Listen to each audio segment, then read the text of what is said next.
Government reassures nurses. Plans afoot to cushion economy. And Parliament to sit next Thursday.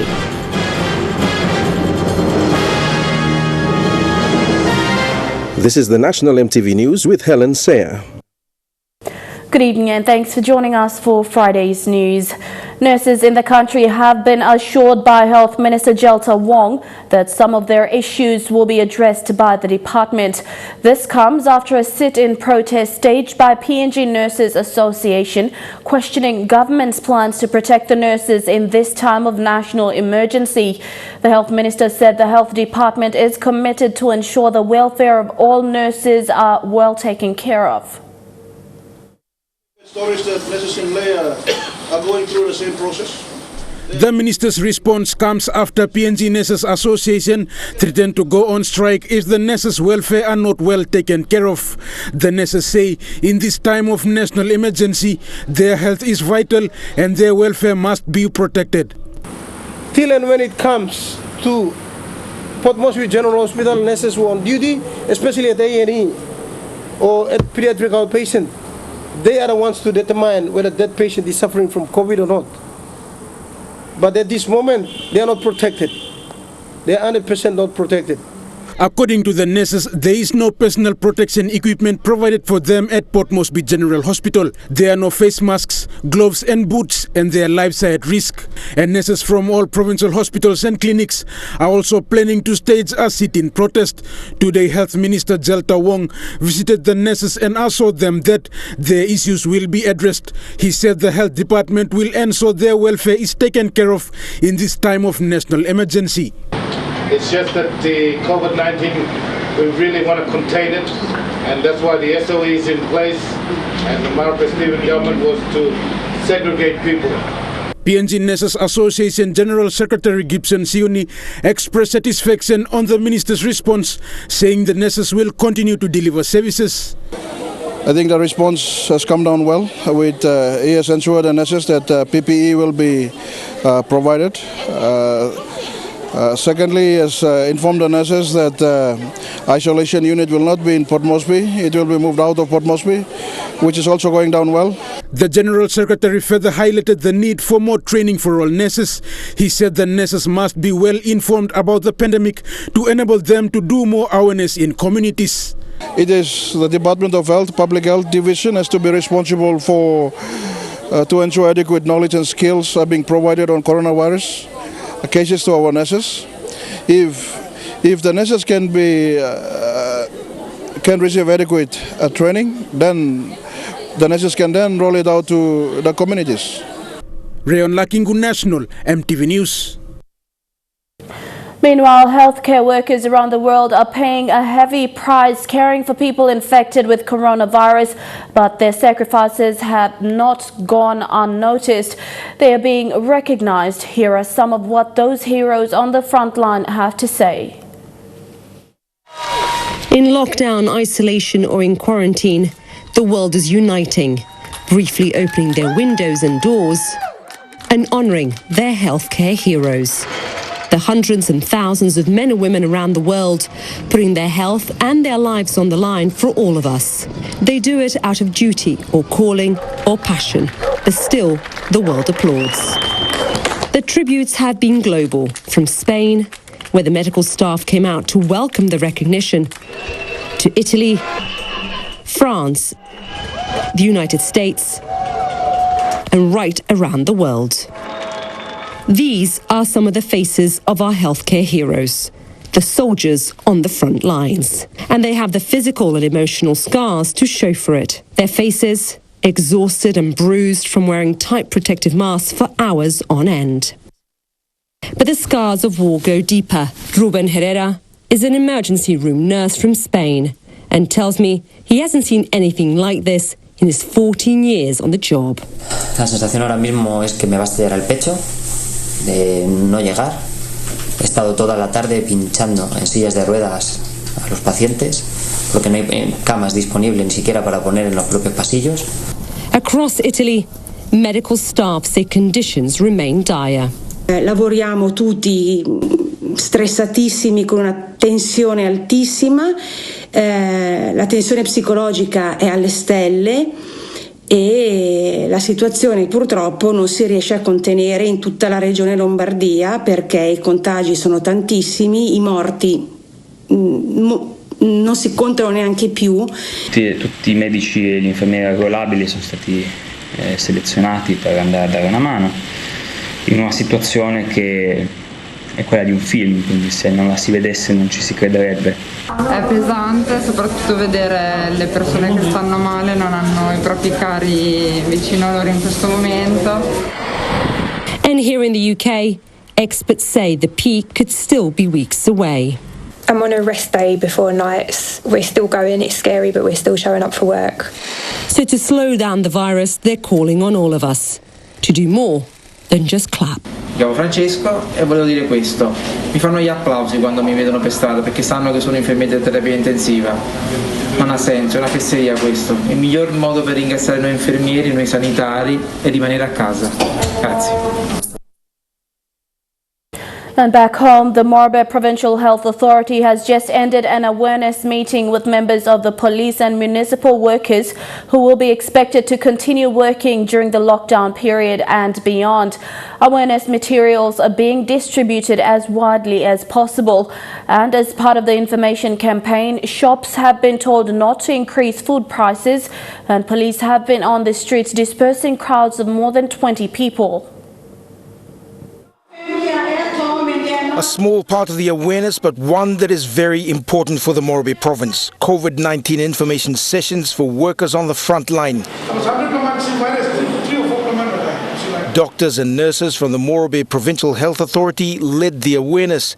Police, municipal workers, members of the military and the Ley City Authority educated on how the disease spreads and what they should expect. Hand washing, social distancing is our only defence. We literally have the defence of Papua New Guinea in our hands. This is the fourth day of the lockdown.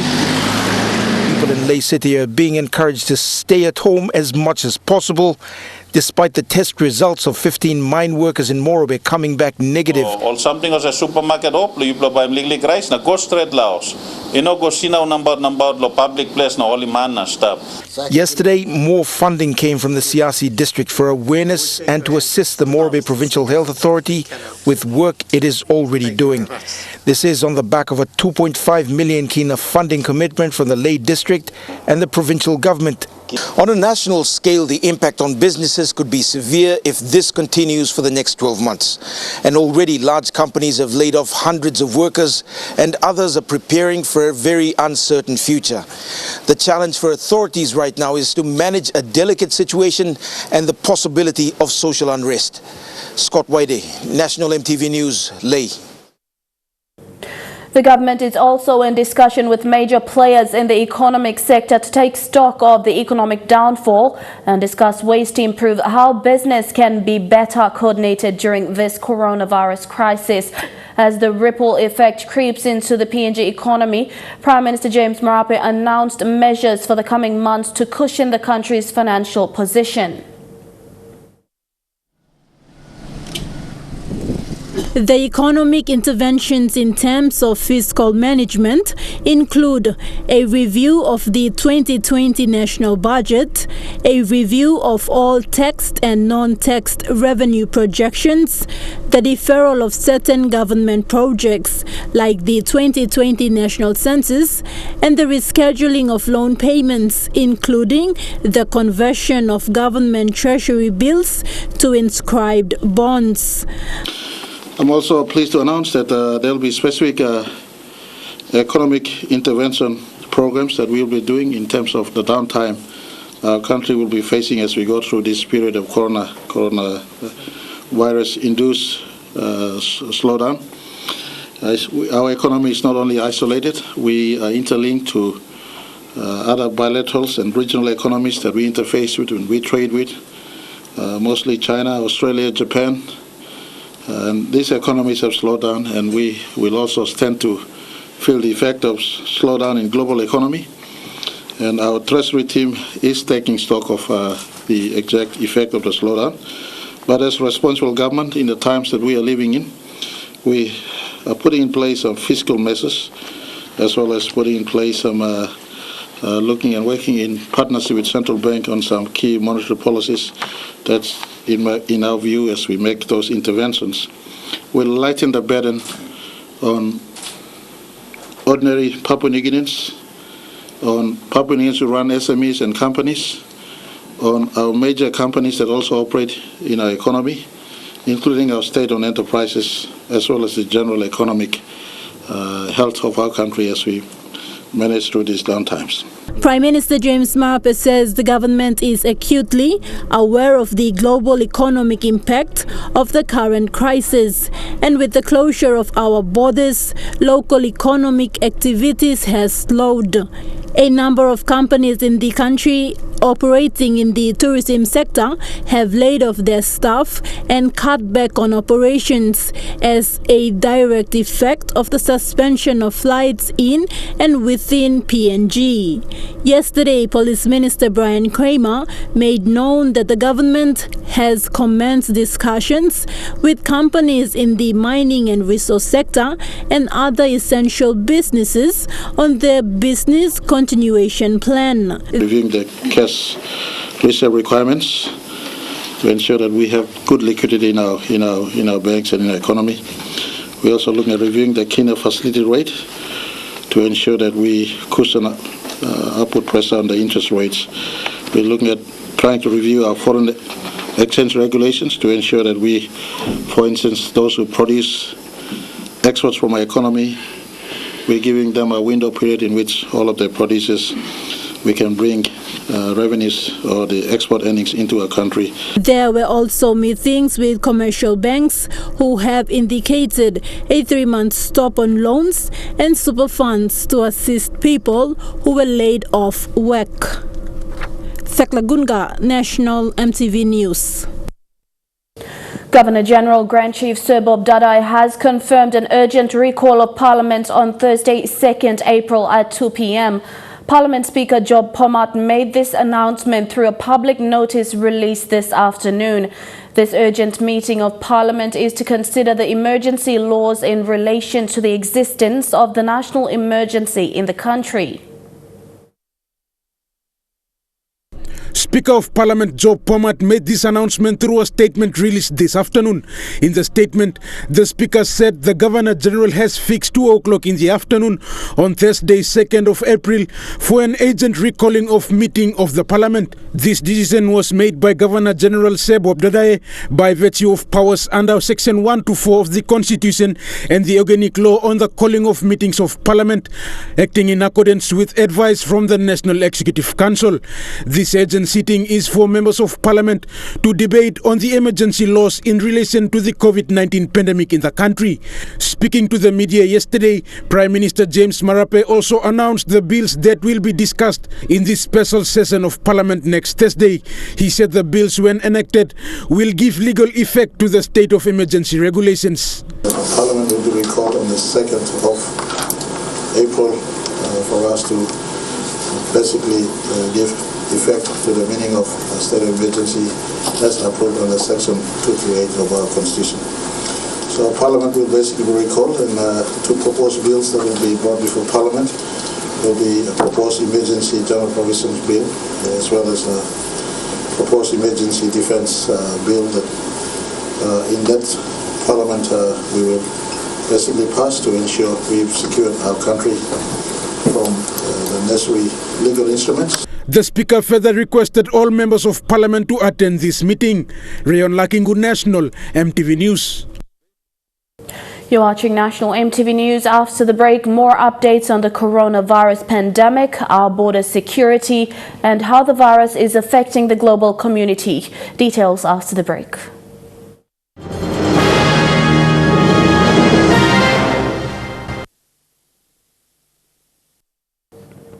Welcome back. Security along our national borders will be tightened as the country goes into week 2 of lockdown. State of Emergency Controller David Manning said while a company of PNGDF soldiers have already been deployed to Western Province, that operation is part of the normal routine border operations and not part of the call-out as yet. Meanwhile, emphasis have been made on the restriction of movement between the travelling public from one province to another. The controller has also mentioned the liquor ban in NCD is yet to be finalized by the National Task Force. There have been some reports over the last couple of days indicating that there have been some incursions by West Papuans. We have been monitoring the movements of those particular persons. We've again, as I said, we've received reports of incursions by them. We've had certain West Papuan or Indonesian citizens stopped and turned back at our borders.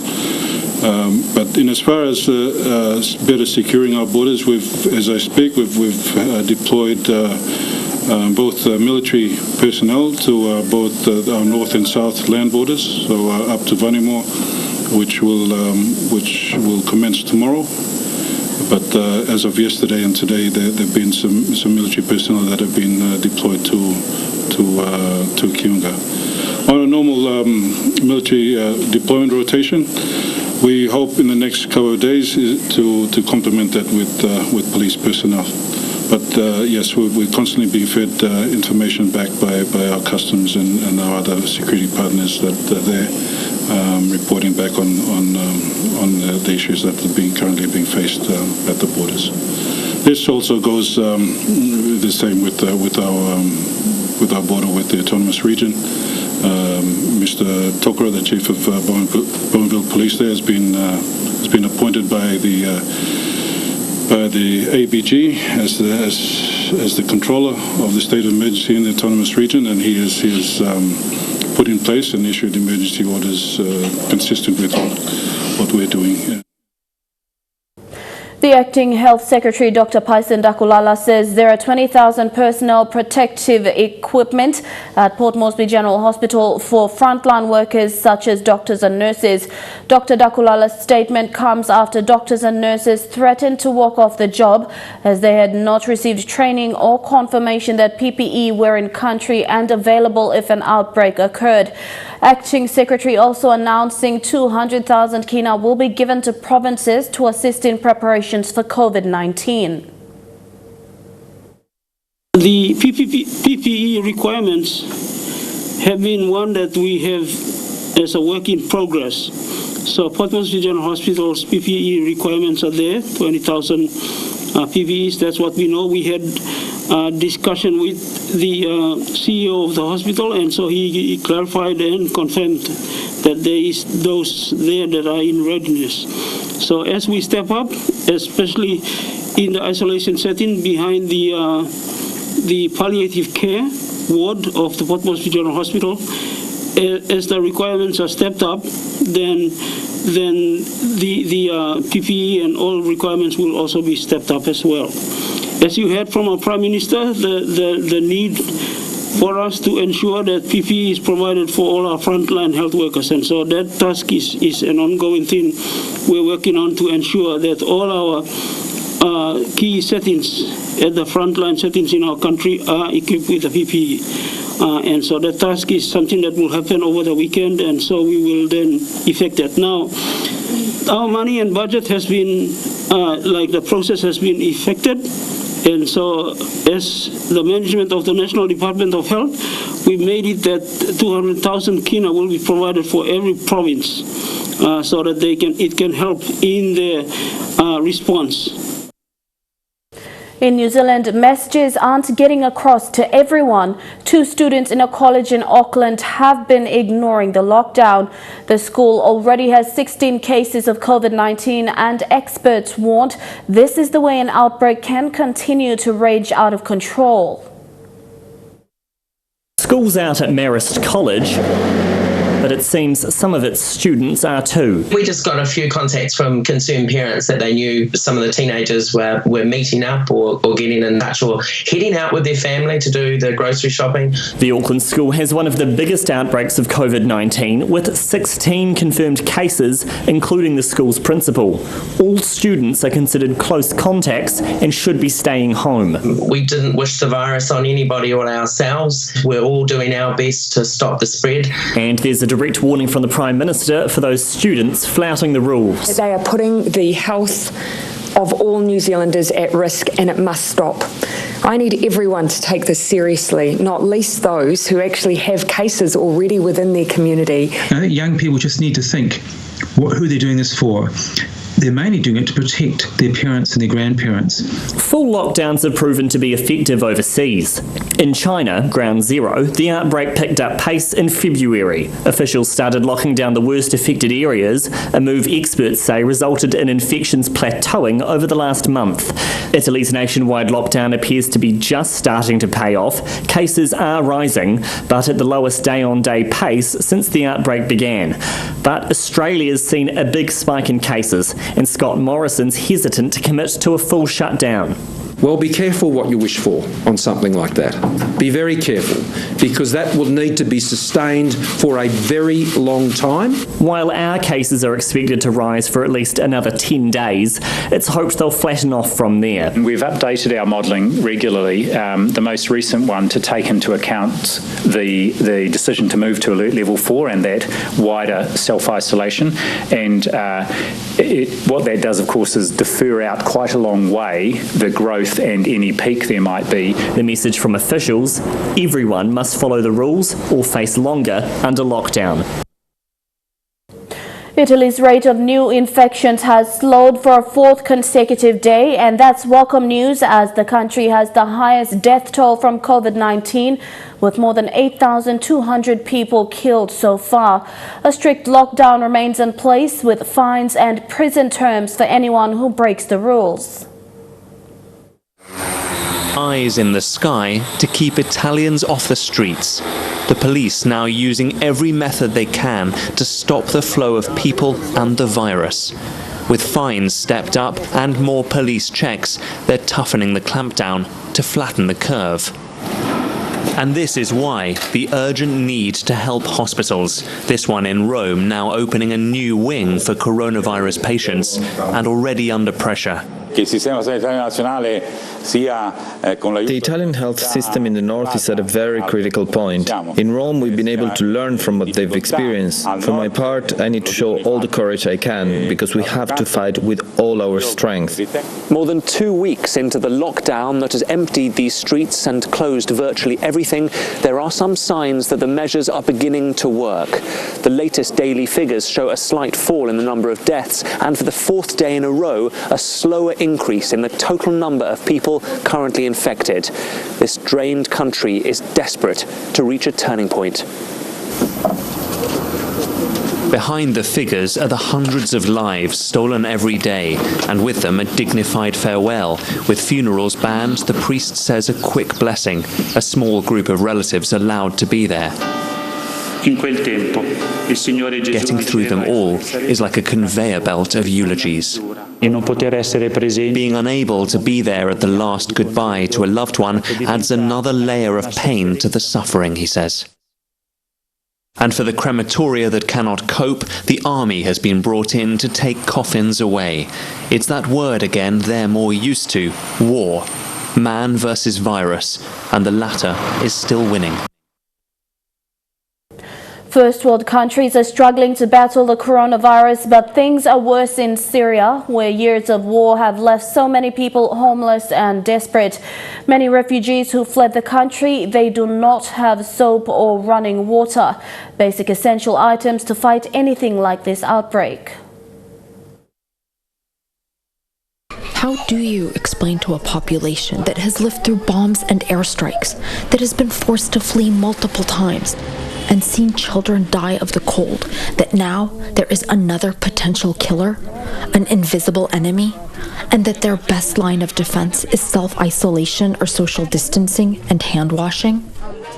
Fatima doesn't even have running water when she has water at all. The tanker didn't arrive yesterday, so look, this is all we have left. It's nearly empty, she says. Soap is expensive. She washes the kids' hands as much as she can with the little they have. She can't go to the store and stock up. Like all other displaced and living like this, she relies on food distribution. Fear has a different flavor in opposition-held Syria than for most of the rest of the world. We fled from the bombing, from the shelling, everything. And what now? Are we going to be afraid of this, Fatima asks? And that's part of the problem. This is a population that is already resigned to death. But really, what can they do? Even before COVID-19, illnesses and disease ran rampant through the camps and the displaced communities, crammed into any space they can find. There is an effort to try to sanitize some areas, but the resources aren't there. There is one lab here, and the test kits have only just arrived. After everything. By Skype, we got in touch with Dr. Mundir Khalil, with the Idlib Health Directorate. We think that the number of people will die in this area will be more than 100,000 people at least in this area. Because he fears a coronavirus tsunami. This, for example, is the Atme camp, a massive, sprawling city in its own right. There is nothing to stop a rampant spread in living conditions like this. The medical infrastructure has been decimated by years of war that saw hospitals and clinics deliberately targeted. First world countries are struggling to handle COVID-19, but what they have is a luxury compared to what is here. There are 600 doctors in Syria's last rebel-held enclave, less than 200 intensive care beds, and around 100 ventilators for a population of more than 4 million. After Corona, the suffering in this area will continue, and nobody actually do what they have to do to stop this catastrophe. For 9 years, the international community abandoned Syria to the ravages of war, with hospitals already overcrowded, doctors killed and forced to flee, aid slow to come. What can really protect this population from the ravages of COVID-19? Then now looking at a NAS Fund market report, the Kina opened unchanged at $0.292 in the interbank markets. At Bank South Pacific, your Kina was buying $0.2845 $0.4685 Australian dollars, €0.25 euro and 30.47 Japanese yen. Looking at commodity prices at New York close, gold is trading higher, coffee and copper are closed lower, cocoa closed the day higher. Crude oil is trading higher, palm oil closed higher while copper closed the day lower. And on the stock market, the Dow Jones closed at 1,351.62 points higher. The ASX is trading at 270.9 points lower, and the All Ordinaries is trading at 261 points lower. National EMTV News continues with local stories after these messages. Stay with us.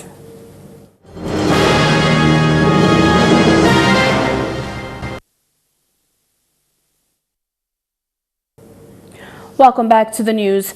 Japan, an Asian man is in critical condition and was airlifted to Medang Provincial Hospital yesterday after he was attacked and robbed by armed men. Provincial Police Commander Acting Superintendent Mandu Rubian says more than 7 armed men held up the businessman and stole $150,000 in cash. Rubian says the armed men escaped on a getaway boat after robbing the shop manager. From reports, police gathered more than 7 men armed with factory and homemade guns held up the Asian shop manager at Sidor Station. It was alleged that the men were at the station between 5 and 6 a.m. yesterday and were waiting for the store to open. The armed men robbed the shop and kidnapped the Asian shop manager and used the manager's car to escape to where they later escaped on a getaway boat.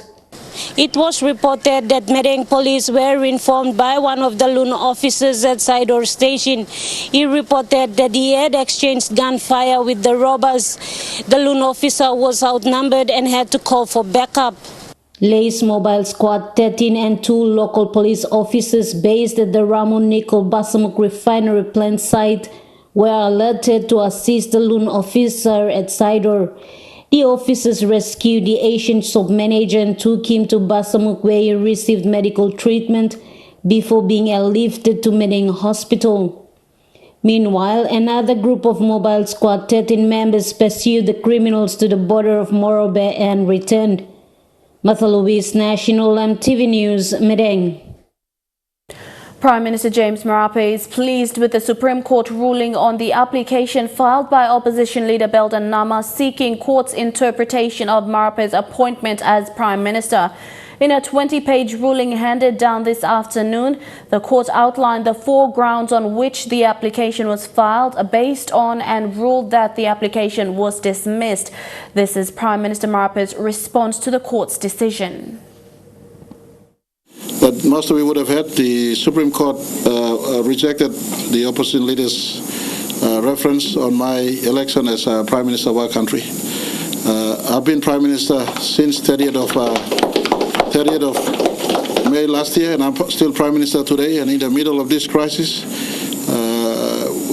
we will not mess around in as far as saving our people in this time of trial and hardship our people are going through. Coming up next, some sporting updates in Chukai Sports. Stay with us.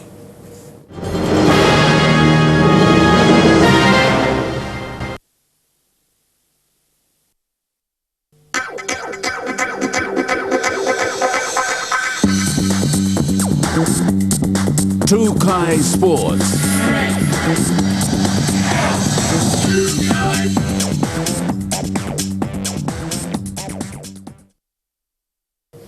Welcome to Chukai Sports. Japan is preparing itself for the economic impact of delaying the Olympics over the coronavirus pandemic. But some estimates say it could wind up costing tens of billions of US dollars. It's expected to be a logistical and financial nightmare. No visit to Tokyo's Asakusa neighborhood is complete without a ride on a rickshaw. But this year, almost no one's riding. This is a lot of empty rickshaws here. Yes, we have to fight, like coronavirus. Finding customers is like fighting over scraps for rickshaw drivers like Yoshi Furuya. And now that Tokyo 2020 is postponed at least until next year, the road ahead is looking long and lonely. Japan's tourism industry is bracing for an economic bloodbath. Millions of jobs and billions of dollars are on the line. When you combine postponing the Olympics and the coronavirus outbreak, can you put a price tag on how much that's going to cost Japan? It's likely that the loss will be around 36 billion US dollars. 36 billion US dollars. The damage is quite big. Keio University professor Sayuri Shiraishi says that astronomical cost includes cancellation and maintenance fees for more than 36 Olympic venues, compensation for thousands who've already purchased condos in the Olympic Athletes Village, billions in broadcasting rights and prepaid advertising. If we do it next year, we don't know how successful this 2020 Olympics will be. More than 4 million tickets are already sold, some seats costing up to $3,000. $800 for 2 tickets. Yes. Wow. Demand was so high, ticket holders like Kenji Fuma had to enter a lottery. He wonders if his luck has run out. Has anyone told you what's going to happen with your tickets? Nothing did happen yet, so even the government didn't send any emails and didn't make any announcements, so we're just waiting for the next steps. Fans are not the only ones waiting. Olympic organizers need to sort out a mind-boggling jigsaw puzzle, resolving scheduling conflicts with other major sporting events, rescheduling Olympic qualifiers. Kaori Yamaguchi is a 1988 Olympic judo bronze medalist and a member of Japan's Olympic Committee. She knows postponement has a huge impact on athletes. If the games are delayed by a year, their training schedule drastically changes, she says. But I think the athletes can handle it. Yamaguchi says this is a marathon, not a sprint. The coronavirus crisis will end. The Olympics will go on. Japan will have its moment in the global spotlight. Chukai Sports continues with more after these messages. Stay with us.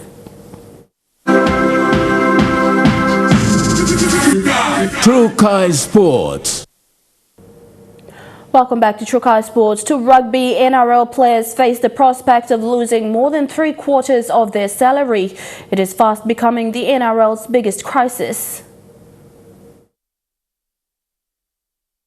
Packing up at club headquarters across Australia as the NRL's future gets bleaker.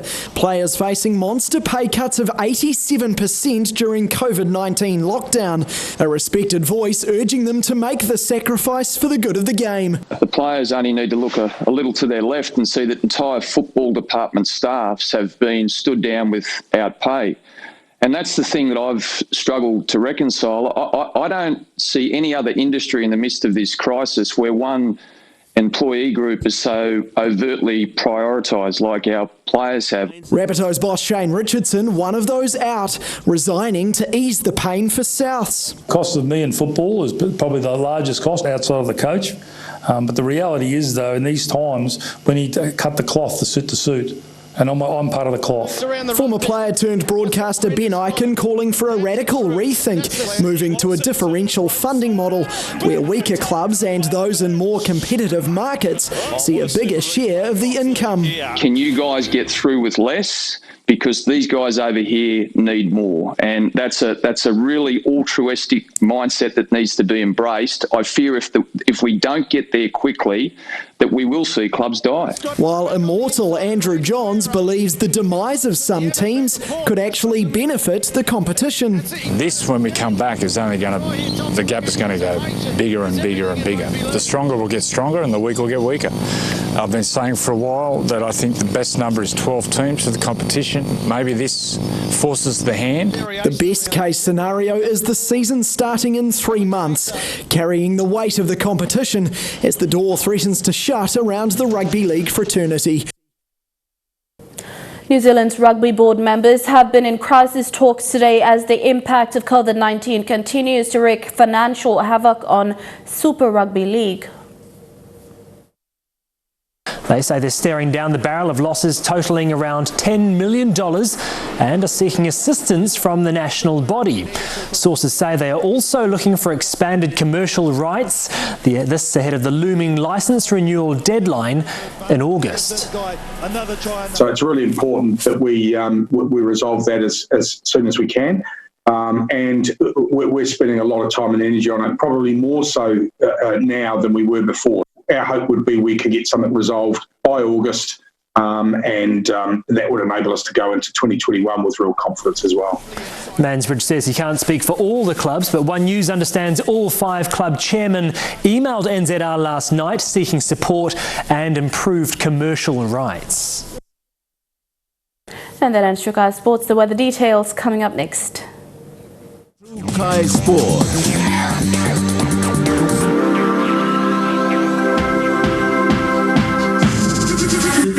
Trukai Sports.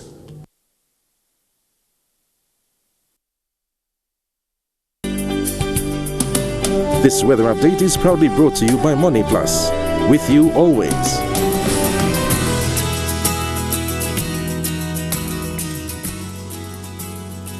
A look at the weather forecast for tonight and tomorrow. Mostly fine apart from chances of evening rain drizzles in Port Moresby. Mostly fine, although partly cloudy in Daru, partly cloudy with a shower or two in Kerma and Alota, cloudy with a few showers in Popondetta. In the Mamasa region, cloudy with a chance of a shower or two in Ley and Medang, partly cloudy with a shower or two in Wewak and cloudy with rain showers in Vanimo. In the New Guinea Islands region, partly cloudy with chances of a few showers in Lorengau and Kavieng, partly cloudy with a shower or two in Kokopo, Rabaul, Kimbe and Buka. And in the Highlands region, cloudy with rain showers right across the region in Mount Hagen, Goroka, Kondiawa, Mendi and Wabeg.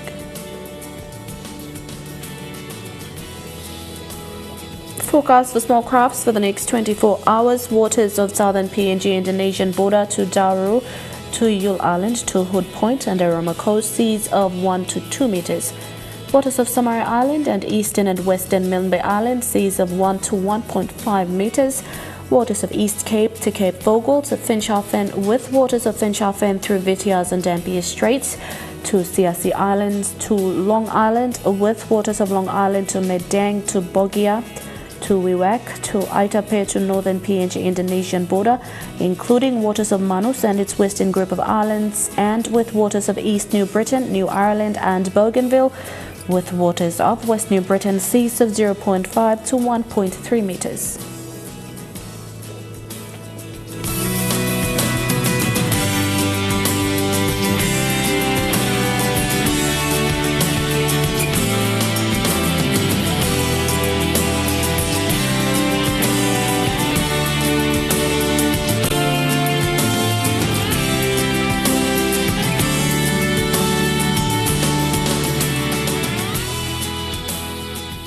A look at the ocean forecast for PNG areas in the Coral Sea. Seas slide to moderate with northwest to clockwise winds at 15 to 25 knots.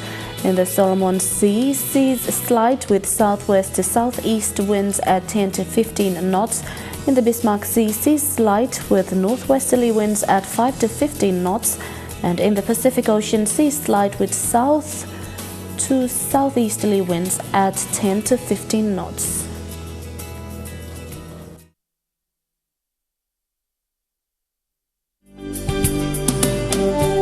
The weather update was proudly brought to you by Money Plus, with you always.